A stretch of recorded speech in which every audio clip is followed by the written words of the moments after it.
Hello Physics Nation, this is Chris Colick, and this is openstax 11.3. This is pressure,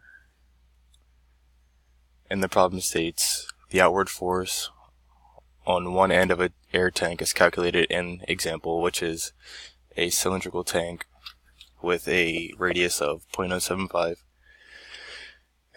and this is in space, so there is no outside pressure. And the question is basically asking, why is the tank not exploded yet if the pressure inside is 1.22 times 10 to the 5th? And so it's not exploded because the forces are balanced. And the only way the forces can be balanced is because the force acting against the tank is also the force the tank is exerting onto the pressure inside. And the only way a force can be exerted to the pressure inside is with kx, which is basically Hooke's law.